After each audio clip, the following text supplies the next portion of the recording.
Hey everyone, welcome back to Assetto Corsa Competizione on Low Fuel Motorsport. It's my first race in 2 weeks and things are looking promising as we start lap 2 here at Zolder. I'm in P5 but things are going to go downhill very quickly. I've got my line all wrong into the chicane. I smashed that big raised curb on the inside and it spins me right around. Now at this point I've still got a chance of rejoining inside the top 10, but I make a complete mess of getting back on track. This grass is so slippery and I end up driving myself into the barrier.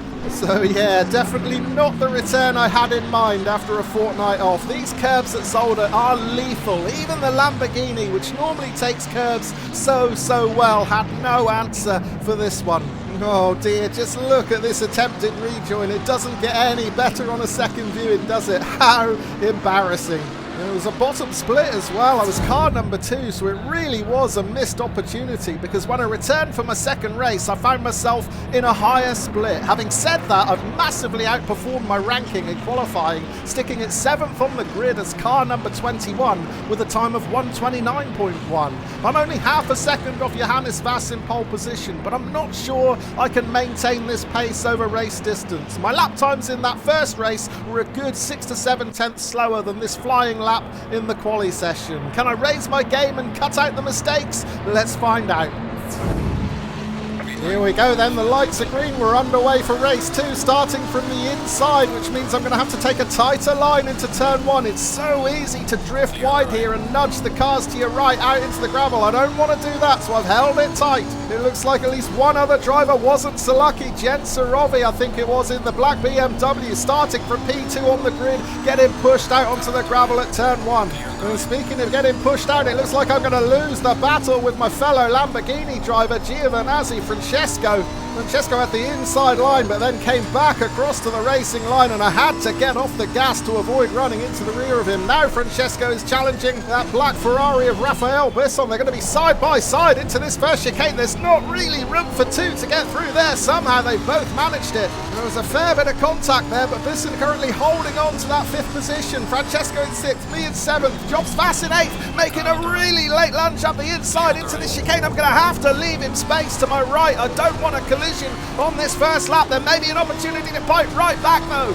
No, there isn't. Vass closes the door shut in that Ferrari, dropping me down into 8th position, and if I'm not careful that might become 9th because I've now got Joel Orjales breathing down my neck. So I close off that inside line going into the hairpin just to deter Orjales from trying to move up the inside.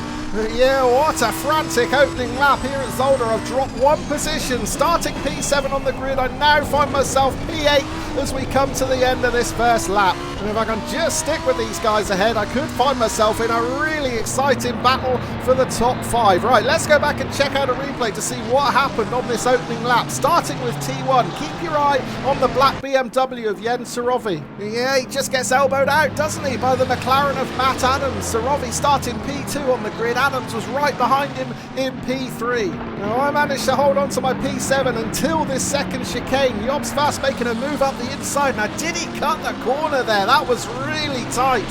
I mean, I saw him coming at the last possible second, so I tried to leave him space. Maybe the chopper cam will give us a better answer of whether he did indeed cut the corner. Well, it looked like he might have done.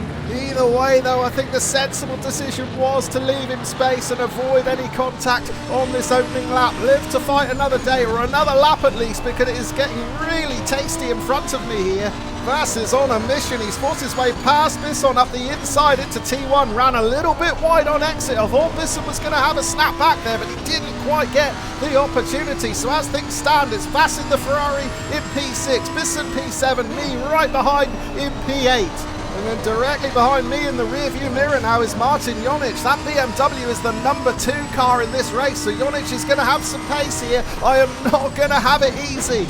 Into the chicane then. Vass takes a big chunk of the sausage curb entering that corner. He is all out of shape now. This might be the chance for Bisson to attack. Now is Bisson going to do the same to Vass that Vass did to me 1 lap ago? He's on the inside into this second chicane. They're going to be too wide all the way through it. It's getting really tight here. Both drivers giving each other racing room. Fantastic to see. This is great racing at Zolder. Oh, and I just have to lift off the gas momentarily there to avoid running into the back of Bisson. He was a bit down on speed after that tussle with Vass. And now the tussle has got physical. There's contact between Bisson and Vass. Vass spins around. I run into the back of Bisson, then someone else runs into the back of me. It may have been Jornic. I think he just grazed my rear right there as he came through. Meanwhile, now I'm under attack from Morales. I'm going to have the inside line into the chicane, so it's time for me to get my elbows out now. I do need to leave him some room to my right, but at the same time, I need to defend this position, and I've managed it. And look at this fight in front of me. Bisson still trying to hold off Jornic. He actually bounces off the pit wall there. Incredible stuff. Side by side into turn 1. Bisson still holding on to P6 by half a car length. He's going to have the inside line for turn 2. Is there room for me to sneak up the inside of Jornic? No, there wasn't. I had to back out of that one before I got my nose pinched.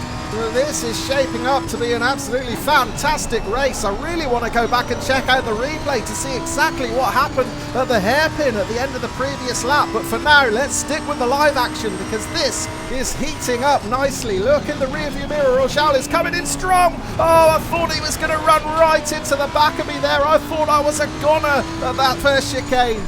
That was a real fright, but I've survived it into the second chicane. Oh no, it looks like I'm going to do exactly the same to Jornic, and I have to back out of it this time.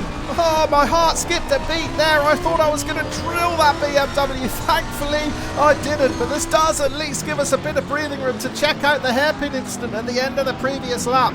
Yeah, Bisson just taking the inside line there as Vass is already closing off the apex. The contact was inevitable and it caused a mass build-up of cars. But Jornic was the real winner there. He gained several positions as the rest of us were bumping into each other. Right, back to the live action. We're now on lap 4. And a bit of a gap has opened up in front after those near misses a little bit earlier. And it's going to open up even more now as I take that dreaded curb on the inside again. I know all about that one from my first race. Now I'm under attack. Morales turning the screw. He's going to force me to defend into the chicane. I didn't really want to take the defensive line there, but I had no choice. I'm still just about managing to hold the BMW off.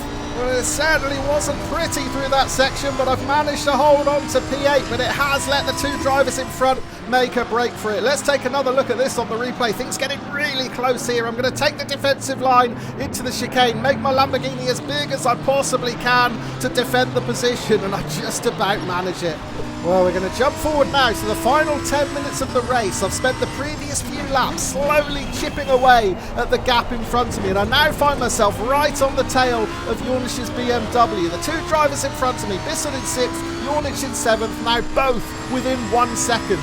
And here's Jornic going to have a look up the inside into the final chicane. Yes, he is. Bisson leaving him plenty of room there, but also defending the line really well. So Bisson still holding on to that P6. Jornic right behind him in 7th, looking to do whatever he can to get past now. I am within 0.5 of a second. So I am well and truly in this fight for a top 6 position now. Meanwhile, behind, I had opened up a decent gap back to Vass and Orjales, but I suspect that gap will come down quite quickly if I start getting involved in this battle for 6th position. Yeah, it has come down already just by having to lift a little bit earlier through those previous 2 corners. Vass is now just 0.7 of a second back. At the end of the previous lap, it was 1.7 seconds, so Vass has gained a second. Currently, it's a 3-way battle for P6, but I suspect it is going to be a 4-way battle very soon because it's going to be a slow route through this chicane. Sure enough, Vass is getting bigger and bigger in the rearview mirror, 0.3 of a second now, and he's pulling Orjales along with him as well. Orjales also within 1 second, so it is a 5-way battle for P6. Incredible stuff. This is going to be a tense final 8 minutes here at Zolder. Look how close Vass is in the rearview mirror. I got an up close and personal look at the Ferrari paint job there, far closer than I would have liked at this stage of the race. Right, holding on to P8 then into the final hairpin. Can I get on the gas and open up a little bit of breathing room out of the corner? Still 0.3 of a second, 0.6 back towards Orjales now. They're side by side again in front. Jornic having another look up the inside. It didn't work last time. It hasn't worked this time. I get it all wrong into that chicane as well. Completely offline. That is going to put me under attack from Vass. I'm going to have the defensive line into turn 1, not through choice, but through necessity. I've got nowhere else to go, so I'm going to have to get my elbows out here. But of course, I also need to leave a car's width to my right for that. Oh, look at Orjales. He's going to pick both of our pockets here if we're not careful. Oh, go easy on me, lads, please. Oh, no, we've lost Orjales now. Orjales spinning out into the gravel. Oh no, well I don't think I did anything wrong there. I had the inside line into turn 2. I'm pretty sure I held it cleanly.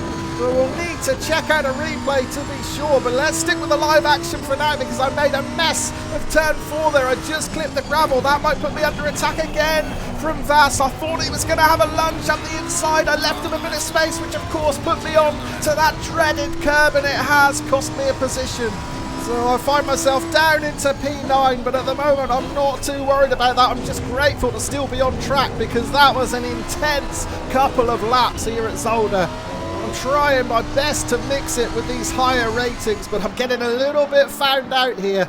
Let's check out the replay and see my first attempt at holding off Vas. I've got the inside line into turn 1. I hold that inside line quite well. Yeah, definitely more than a car's width left for Vas there, but look at Orjales. He took full advantage. Well then, did I drift into his line? Well, it doesn't look like it. I think I held that inside line tightly there. Again, the chopper cam may give us a better angle.